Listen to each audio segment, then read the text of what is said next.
नमस्कार मित्रों, मेरा नाम है निक्स और आज मैं आपको एक्सप्लेन करने वाला हूँ एक ऐसी कमाल की साइकोलॉजी और हॉरर को आर्टिस्टिकली मिक्स की गई मूवी जिसको देखने के बाद आप भी यही कहेंगे कि वाह क्या मूवी बनाई थी। मूवी की शुरुआत में हमें दिखाई जाती है एक काफ़ी शानदार पार्टी जिसका हिस्सा थी देश की जानी मानी हस्तियां। वह सभी ड्रग्स के नशे में धुत आपस में एंजॉय कर रहे थे और पैशनेटली डांस कर रहे थे। इतने में सीन चेंज होता है एक छोटी सी लड़की को दिखाते हुए जो कि मेंशन के ऊपरी कमरों से नीचे अपने पिताजी को ढूंढते हुए आ गई थी। उसके पिताजी और कोई नहीं, वो थे इस मेंशन के मालिक फ्रेडरिक विलियम, देश के जाने माने हैट मेकर। वह इसे हिदायत देते हैं कि अभी तुम्हें सो जाना चाहिए, मगर लड़की कहाँ मानने वाली थी। वह वहीं पे घूमने लगती है और इतने में गलती से एक पैशनेट कपल का पैर गिर जाता है एक पास ही पड़ी कैंडल पे, जिसकी वजह से आसपास जो भी कपड़े रखे थे उन सब में आग लग जाती है और देखते देखते ये जलसे का माहौल आग में तब्दील हो जाता है। हर जगह आग लग जाती है और ये मेंशन पूरी तरह से जल जाता है। मूवी के अगले सीन में हमें पता चलता है कि ये एक स्टोरी थी जो कि प्रोफेसर डेविड अपने साइकोलॉजी के स्टूडेंट्स को समझा रहे थे। वह एनिमलिस्टिक साइकोलॉजी के ऊपर रिसर्च करने के लिए इस मेंशन को विजिट करने वाले हैं। अगले सीन में हमें दिखता है एक लड़का जो कि उनकी क्लास में पढ़ता है जिसका नाम है हेनरी। वह काफ़ी ज़्यादा वियर्ड बिहेव कर रहा था। जैसे ही वो हॉलवे में जाते हैं हेनरी को एक छोटी सी लड़की की आकृति दिखाई देती है और ये वही लड़की है जो कि शुरुआत में हमें नीचे आती हुई दिखाई दी थी। अगले सीन में हमें यह पता चलता है कि हेनरी, कैल, इसका एक बॉयफ्रेंड और कैल्सी, ये सभी प्रोफेसर के साथ उस मेंशन को विजिट करने जाने वाले हैं। सभी रेडी होते हैं और इस मेंशन में जाने की तैयारी करने लगते हैं। जैसे ही ये सभी स्टूडेंट उस मेंशन के पास पहुंचते हैं, प्रोफेसर इन सब से उनके सेलफोन ले लेता है ताकि रिसर्च में कोई प्रॉब्लम ना आए। मेंशन काफ़ी आलीशान और काफ़ी एंशिएंट था। हेनरी को आते ही यहाँ पे थोड़ी थोड़ी सी पैरानॉर्मल एक्टिविटीज़ महसूस होने लग गई थी, जैसे कि ऊपर की खिड़की के ऊपर एक परछाई का दिखना और हल्के हल्के से आभास। मेंशन के अंदर जाते ही इन सब का सामना होता है काफ़ी क्रीपी लुकिंग केयर टेकर से, जो कि इनको काफ़ी वियर्डली घूरे जा रहा था, खास तौर पे हेनरी को। नेक्स्ट सीन में सभी अपने अपने कमरों में चले जाते हैं और वहाँ पे थोड़ा सा सेटल होते हैं कि तभी धीरे धीरे करके सबके साथ कुछ ना कुछ पैरानॉर्मल एक्टिविटीज़ स्टार्ट हो जाती है। नेक्स्ट सीन में हमें दिखाया जाता है ये सभी के सभी लोग डिनर करने के लिए टेबल पे एक साथ बैठे हुए हैं और ये सोच रहे हैं कि इस होटल में आखिर क्या हुआ होगा। सभी लोग अपने अपने अंदाजे लगाते हैं लेकिन कोई भी सही अंदाज़ा नहीं लगा पाता। इसके बाद सभी ऊपर वाले कमरों में जाते हैं और उसके बाद प्रोफेसर इन सबको एक एक डायरी देता है जिसके ऊपर वो सभी जर्नलिंग कर सके जो जो उन्होंने देखा और जो जो उन्होंने नहीं देखा। आगे हमें पता चलता है कि प्रोफेसर यहीं पे नहीं रुकने वाले, वो इनको हिप्नोसिस की क्रिया के बारे में बताते हैं। नेक्स्ट प्रोफेसर एक हिप्नोसिस की बेल को लेकर आते हैं जिससे हिप्नोसिस की क्रिया को किया जाता है। ये सभी लोग पहले से ही क्रीप्ड आउट थे, इसलिए कोई भी इस चीज़ के अंदर अपना वॉलंटियर नहीं करना चाहता था, बट बिकॉज कैल ने अपने बॉयफ्रेंड को फोर्स किया तो उसको आगे इनिशिएटिव लेना ही पड़ा। अब प्रोफेसर अपनी हिप्नोसिस की क्रिया को स्टार्ट करते हुए उसको ये कहते हैं कि अब मैं तुम्हारा गाइडर हूँ और जो मैं बोलूँगा तुम्हें वही मानना है और समझ के काम करना होगा। हिप्नोसिस की क्रिया शुरू हो जाती है और प्रोफेसर स्टार्ट कर देते हैं विस्पर करना उसके कानों में। एम को काफ़ी सारे क्रीपी विजन्स आने लगते हैं। वह सभी क्रीप्ड आउट हो जाते हैं और प्रोफेसर को जल्द ही रोकने के लिए फोर्स करते हैं। हमें यहाँ पे ये भी दिखता है कि एच के साथ हमारा जो हेनरी है वो भी हिप्नोटाइज हो जाता है और उसको पार्टी में जले हुए उन्हीं लोगों की आकृतियाँ दिखाई देती है जिससे कि वो काफ़ी ज़्यादा डर जाता है। इस डरावने इवेंट के बाद सभी लोग काफ़ी ज़्यादा डर जाते हैं और अपने अपने कमरों में रेस्ट के लिए चले जाते हैं। रात को भी जो पैरानॉर्मल एक्टिविटीज़ है इनका पीछा नहीं छोड़ती। कैल्सी को अपने विजन्स के अंदर अपने मरे हुए पिताजी की इमेजरी दिखती है जो कि वो उसको एक रूम में लेके जाती है जिसके पीछे पीछे केल्सी भी चली जाती है। इसी तरीके का कुछ हेनरी के साथ भी होता है, जिसकी वजह से वो काफ़ी ज़्यादा टेरिफाइड हो जाता है। अगली सुबह हेनरी प्रोफेसर के पास चाय पीने जाता है और वो अपना दर्द उनको बयां करता है, लेकिन प्रोफेसर इस तरह से एक्ट कर रहे थे जैसे यहाँ पे कुछ भी गलत नहीं है। अगले सीन में केल्सी को दिखाया जाता है जो कि मैंशन को एक्सप्लोर करते हुए एक ऐसे रूम में चली जाती है जिसमें बहुत ही सारे चीज़ें रखी हुई थी, जिनके ऊपर एक सफ़ेद कपड़ा था जिसकी वजह से हम नहीं देख पा रहे थे कि वहाँ पे क्या है। ऐसे ही एक टेबल के अंदर उसको एक डायरी मिलती है।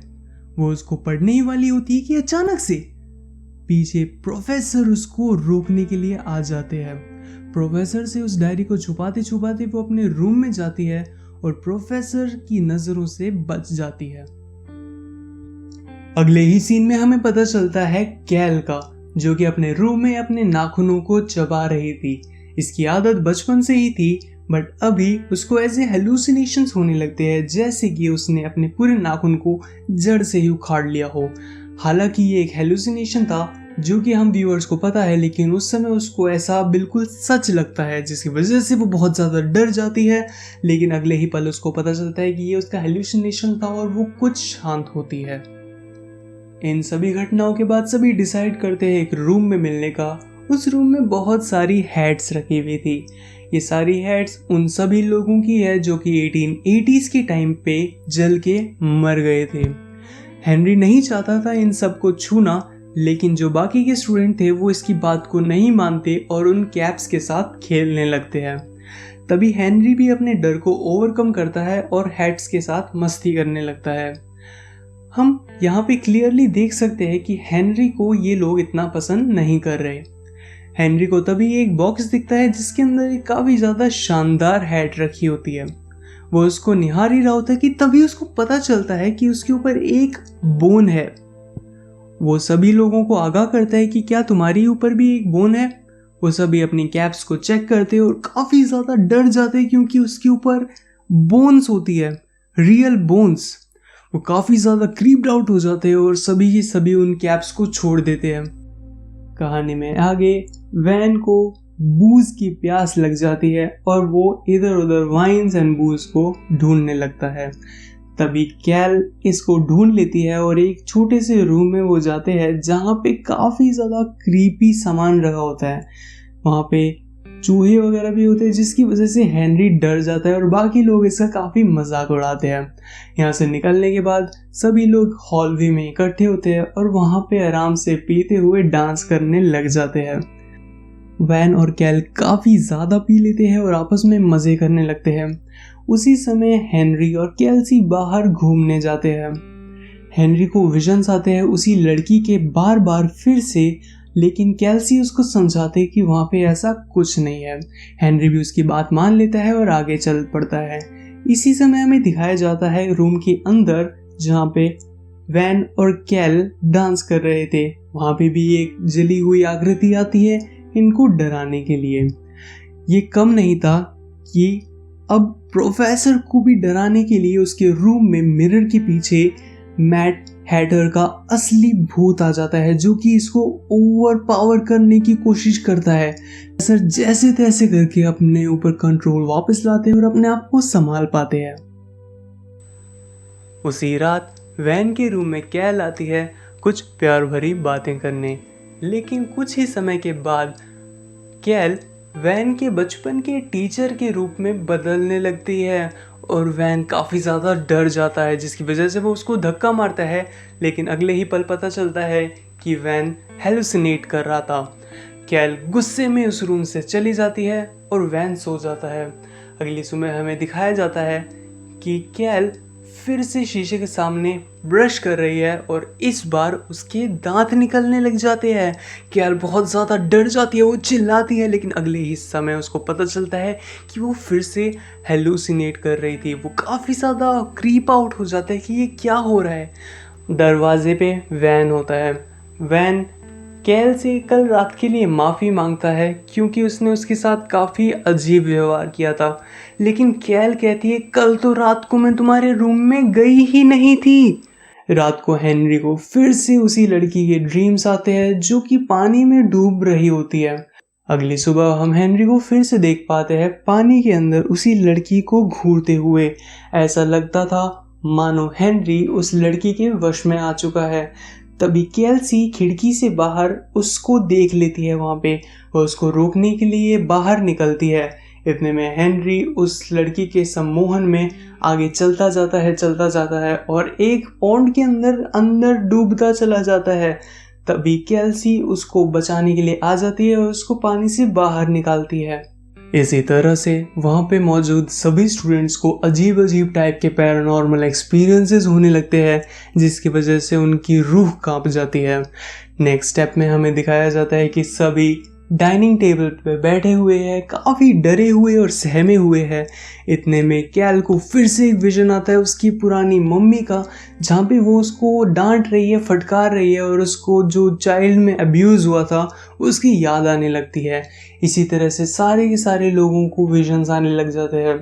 रात को हमें दिखाया जाता है केल्सी जब सोने जा रही थी तभी अचानक से उसको कुछ चीज़ परेशान करती है और वो रात को नीचे घूमने चली जाती है। मेंशन में घूमते हुए उसको एक नया दरवाज़ा दिखता है जिसके अंदर वो पहले कभी नहीं गई थी। हमने भी इसके बारे में पहले कभी नहीं देखा था। हम जैसे इसके अंदर जाते हैं हमें दिखती है बहुत सारी लाशें। यहाँ पे बहुत अजीब अजीब टाइप के जानवरों को काट रखा होता है, उनके मांस को टंगा रखा होता है और बहुत ही ज़्यादा खूनी माहौल होता है। तभी उसको ऐसा लगता है कि पीछे से कोई आ रहा है।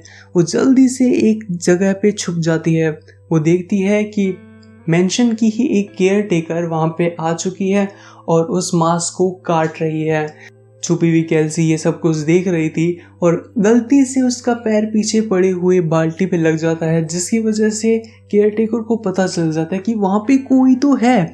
वो उसके पीछे जाती है लेकिन केल्सी बचने में कामयाब हो जाती है। वो यहाँ से निकलती है और वो हेनरी के पास जाती है उसको समझाने कि यहाँ पे कुछ तो गड़बड़ हो रहा है और उसे लग रहा है कि जो केयर टेकर्स है वो उनके खाने में पॉइजन मिला के दे रहे हैं जिसकी वजह से उनको ये हेलुसिनेशंस हो रहे हैं। केल्सी हेनरी को बहुत समझाती है कि यहाँ पे जितने भी केयर टेकर्स है शायद वो उनके खाने में पॉइजन मिला रहे हैं जिसकी वजह से उनको ये हेलुसिनेशंस हो रहे हैं। हेनरी पहले से ही हेलुसिनेशंस में डूबा हुआ था जिसकी वजह से उसको कुछ समझ ही नहीं आ रहा था।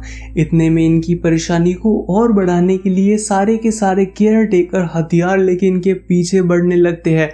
केल्सी हेनरी का हाथ पकड़ के जल्दी से मेंशन से बाहर भागती है लेकिन बाहर भी जानवरों को पकड़ने का एक ट्रैप केल्सी के पैर में लग जाता है जिसकी वजह से वो बहुत ही ज़्यादा बुरी तरह से लहूलुहान हो जाती है। सीन में हमें दिखाया जाता है हेनरी जो कि अपने मेंशन में वापस आ गया है और उसके सामने प्रोफेसर बैठे हैं जो कि इसको हिप्नोटाइज करने की कोशिश कर रहे हैं। इस हिप्नोसिस के बाद हेनरी सीधा अपने बेड में जाके उठता है। उसको कुछ तो अंदेशा होता है जैसे कुछ गलत हो रहा है। वो केल्सी के रूम में जाता है और वहाँ पे केल्सी नहीं होती। वो काफ़ी परेशान हो जाता है। वो केल्सी को ढूंढने के लिए पूरे मेंशन में छानबीन करनी शुरू कर देता है। उसको उसी वाले रूम में केल्सी बंधी हुई मिलती है जहाँ पे उस केयर टेकर ने उन जानवरों की हत्या की थी। वहाँ पे केल्सी को बचाने के लिए वो कोशिशें करने लगता है कि अचानक से वैन आ जाता है जो कि इसके ऊपर हमला कर देता है। अब ये क्यों आ गया ये हमें नहीं पता चलता। यहाँ पे ये सब एक दूसरे की जान के पीछे पड़ जाते हैं। ये सभी आपस में एक दूसरे का कत्ल कर देते हैं और सभी खत्म हो जाते हैं। अगले सीन में हमें दिखाया जाता है प्रोफेसर को जो कि केयर टेकर्स को अलविदा करके अपने वैन के अंदर बैठ के अपने कॉलेज में वापस जा चुके होते हैं और अगले साल अपनी यूनिवर्सिटी में सेम 1880s के इंसिडेंट के बारे में अपने स्टूडेंट्स को समझाते हैं। वही सेम कहानी जो कहानी की शुरुआत में इन्होंने इन स्टूडेंट्स को सुनाई थी और यहाँ पे कहानी ख़त्म हो जाती है। अब लास्ट में क्या हुआ अगर आप नहीं समझ पाए तो मैं आपको बताता हूँ। अगर आपको अभी भी समझ में नहीं आई है तो कोई बात नहीं, मैं आपको समझाता हूँ। यहाँ पे होता ऐसा है कि प्रोफेसर डेविड जो कि साइकोलॉजी के प्रोफेसर है, वो हर साल ऐसे ही कुछ बच्चों को इस मेंशन में अपनी रिसर्च के लिए लेके जाते हैं। ये रिसर्च करते हैं एनिमलिस्टिक साइकोलॉजी पे, जिसका मतलब ये होता है कि पैरानॉर्मल एक्टिविटीज़ का ह्यूमन ब्रेन पे असर। तो होता ये है क्योंकि मेंशन के अंदर पैरानॉर्मल एक्टिविटीज़ होती आ रही है, ये उन बच्चों को वहाँ पे लेके जाते हैं और इनके ऊपर स्टडी करते हैं कि क्या होता है अगर पैरानॉर्मल एक्टिविटीज़ ह्यूमन साइकोलॉजी पे असर डालती है। इसी दौरान ये सभी लोग वहाँ पे मारे जाते हैं क्योंकि हॉरर और साइकोलॉजी का खेल इनके ऊपर ऐसा खेला जाता है कि ये नहीं बच पाते। इसी के साथ मूवी ख़त्म होती है और अगले साल फिर से प्रोफेसर ऐसे ही कुछ बच्चों को अपने साथ वापस से रिसर्च के लिए लेके जाते हैं और ये साइकिल रिपीट होती रहती है। साथियों, कृपया करके मुझे बताएं कि मेरी मूवी एक्सप्लेनेशन एंड नरेशन आप लोगों को कैसी लगी। अब क्योंकि ये मेरी पहली वीडियो है, इसके नीचे जो भी सब्सक्राइब करके कमेंट करेगा, मैं उन सभी लोगों को अपनी अगली वीडियो में शाउट आउट देने वाला हूँ। तो प्लीज़ कमेंट्स करिए और मुझे सपोर्ट कीजिए। मिलता हूँ आपको नेक्स्ट वीडियो के साथ, तब तक के लिए बाय बाय।